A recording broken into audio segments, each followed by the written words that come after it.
Perkenalkan anggota kelompok kami modul 104 ini ada Bapak Gabriel Gampung sebagai ketua, Ibu Wilaya Sajung sebagai sekretaris, dan Bapak Danianus Ambut sebagai moderator.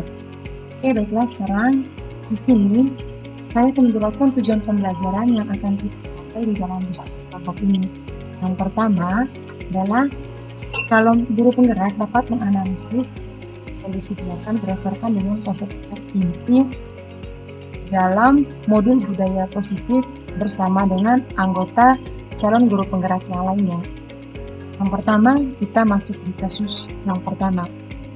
Ini adalah kasus pertama yang akan kami tampilkan tentang pergantian guru saat guru yang bersangkutan tidak masuk.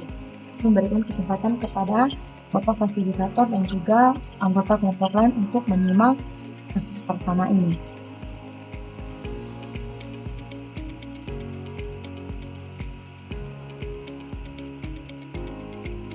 Oke, baiklah. Setelah kita menyimaki kasus pertama ini, adapun pertanyaan yang pertama yaitu dalam kasus di atas, langkah-langkah restitusi apa saja yang sudah dijalankan oleh Ibu Santi? Jawabannya adalah validasi tindakan yang salah dan menanyakan keyakinan kelas ataupun keyakinan sekolah. Pertanyaan yang kedua adalah, menurut Anda, apakah restitusi yang diusulkan oleh Vivi dan Natali sudah sesuai dengan pelanggaran yang telah dibuat? Apakah langkah-langkah restitusi yang telah diusulkan mereka? Oke, yang pertama, langkah-langkah yang diusulkan itu sudah sangat sesuai.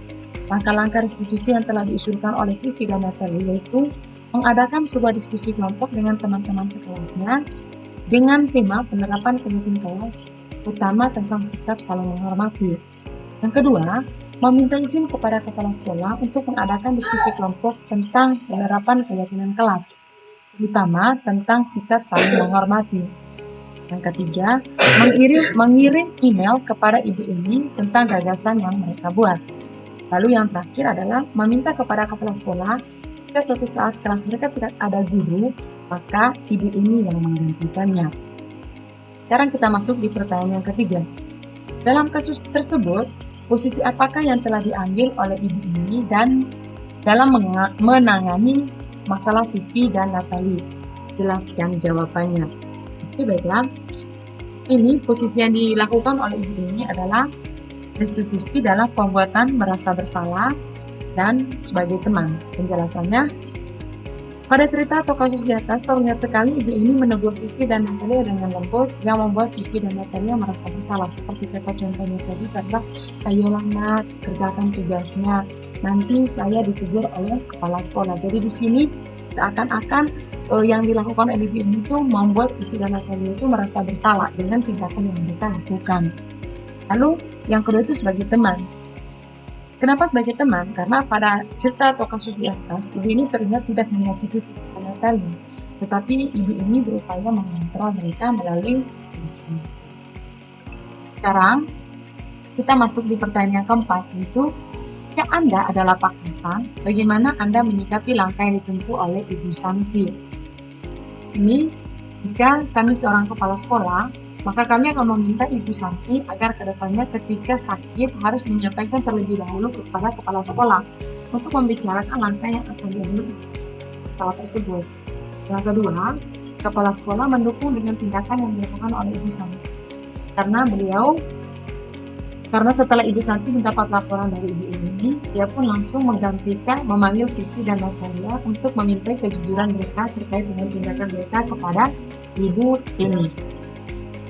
Sekarang kita masuk ke kasus yang kedua. Bapak Ibu, anggota kelompok lainnya, dan juga Bapak Fasilitator dan Bapak Pengajar Praktik, mari kita simak kasus kedua yang kami tampilkan.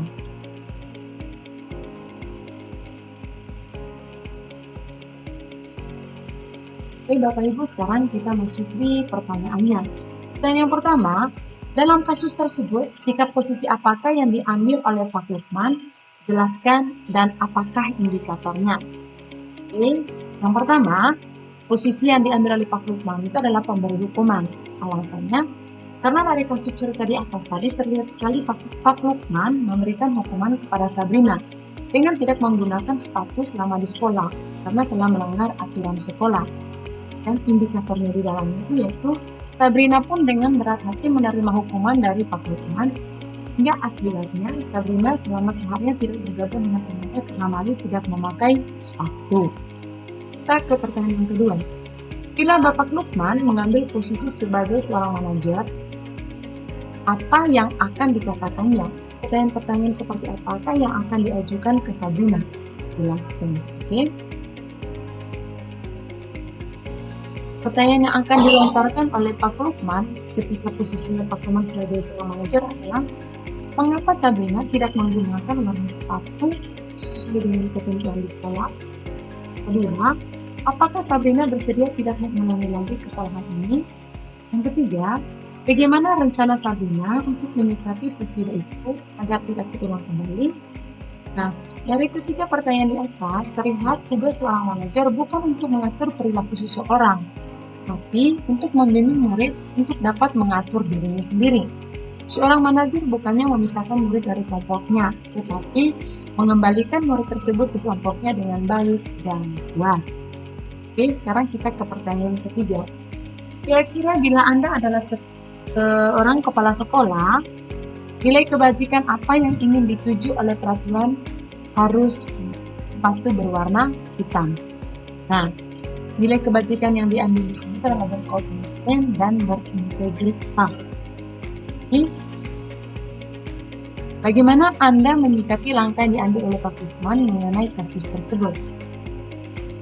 Yaitu berdiskusi dengan Pak Lukman agar ke depannya jika ada murid yang melakukan pelanggaran terhadap keyakinan sekolah untuk melakukan tindakan seperti memberikan teguran kepada anak didik yang bersifat positif dan untuk memberikannya hukuman. Sekarang kita ke kasus yang ketiga. Oke, Bapak Ibu anggota kelompok dan juga Bapak Fasil dan Bapak pengajar praktik, mari kita simak kasus ketiga yang akan kami tampilkan ini.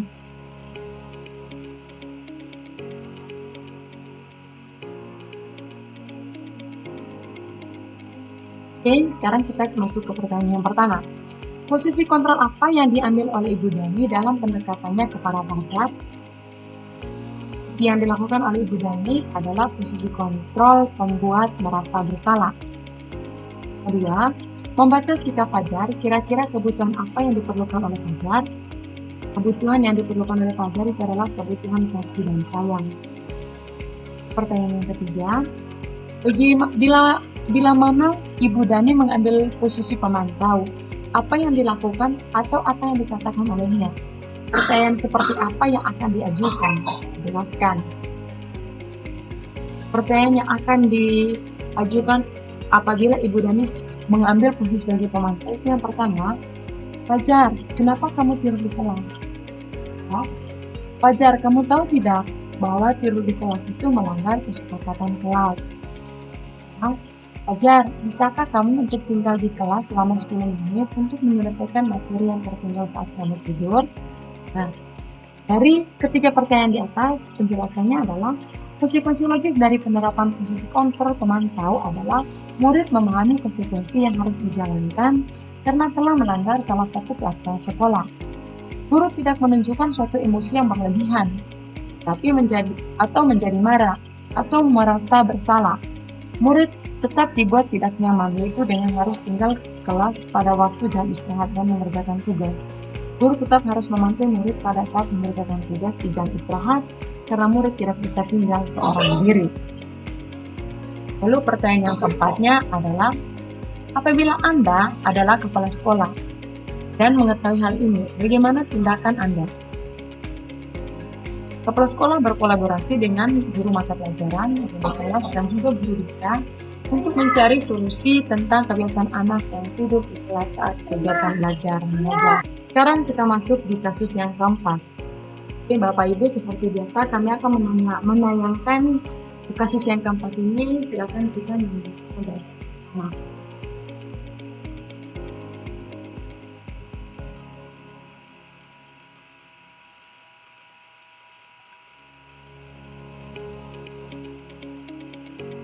Oke, Bapak Ibu, sekarang kita masuk ke pertanyaan pertama, yaitu Posisi kontrol apa yang telah dipraktikkan oleh kepala sekolah Ibu Suti? Hal-hal apa saja yang dilakukannya sehingga Anda berkesimpulan demikian? Posisi kontrol Ibu Suti adalah manajer. Terlihat dari Ibu Suti menanyakan tentang keyakinan sekolah yang telah disepakati. Kemudian meminta Dino memperbaiki kesalahan yang telah dilakukan terhadap Anto. Di samping itu, Ibu Suti mengajak untuk menganalisis kebutuhan Anto, yaitu menjahit kembali pakai kancing kemeja yang lepas. Dari kebutuhan itu, Ibu Suti memberikan tanggung jawab memperbaiki kesalahannya sekaligus memberikan pengalaman belajar baru kepada Dino untuk belajar menjahit dan memperbaiki kemeja Anto. Ibu Suti juga membuat hubungan mereka lebih harmonis dari sebelumnya.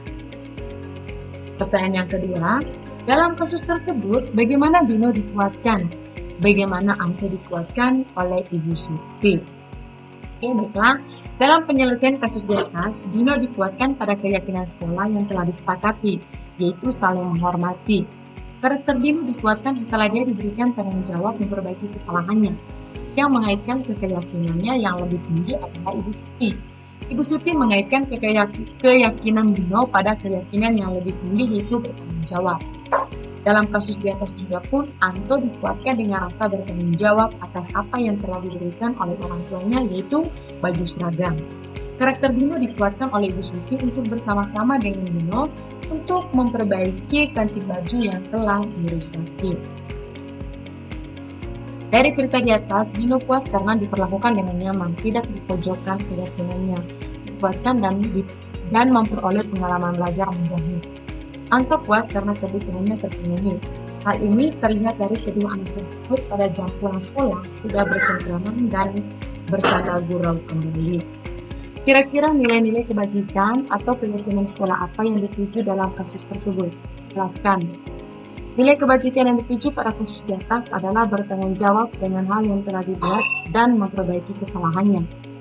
Dari kasus di atas, Ibu Suti selaku kepala sekolah sangat bagus dalam mengatasi masalah, di mana Ibu Suti memberikan peluang untuk Dino untuk mengakui kesalahannya, serta bertanggung jawab apa yang telah dia lakukan. Dan dari cerita di atas, Dino puas karena diperlakukan dengan nyaman, tidak dipojokkan, keyakinannya dikuatkan dan memperoleh pengalaman belajar menjahit. Oke Bapak Ibu, terima kasih. Itu saja presentasi hasil tugas dari kelompok 2. Kami ucapkan terima kasih.